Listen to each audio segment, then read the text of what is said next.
Good morning. It's Thursday, October 23rd, 2014. I'm Steve Miller, and this is the Asia Brief.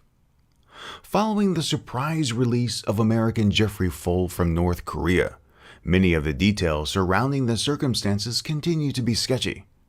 North Korea's Central News Agency said in an English dispatch, Kim Jong-un, first chairman of the National Defense Commission of the DPRK, took such a special measure as setting free Jeffrey Edward Folwe, U.S. criminal, taking into consideration the repeated requests of U.S. President Obama. In an unusual move, Folwe's release was first made public by the United States and not North Korea. The United States, for its part, thanked the efforts of Sweden, as the United States does not have formal diplomatic ties with North Korea. Many pundits continue to ask why Folwe was released. It's important to keep in mind that in this case, Folwe was accused of leaving behind a Bible in a nightclub, which might have been difficult to make the state crime charge stick, given the current context of the DPRK's effort to revamp its image. It also wouldn't be the first time an American was held and then later released.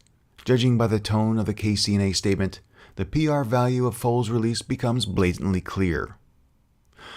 Following fruitless talks in Hong Kong, 200 protesters marched to the home of the city's chief executive yesterday to push their case for greater democracy. Other protesters opted to stand firm and continue to occupy key areas of the city. Quote, "I'm here hoping the government will listen. If they don't listen, we will come out again and again to fight for our basic grassroots nomination right," said protester Wing Chan. C.Y. Lung told international reporters that patience is wearing thin with the pro-democracy protesters.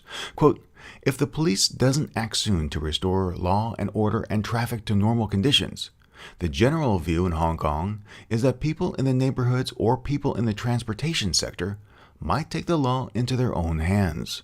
Lung's statement could foreshadow another violent weekend. In a somewhat surreal moment, U.S. jazz artist Kenny G visited the protest site, posting pictures to Twitter.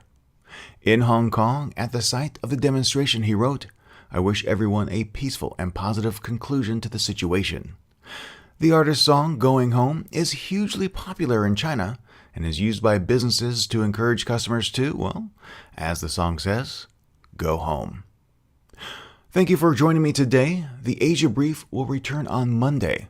Follow the Asia News Weekly Twitter and Facebook feeds for more news.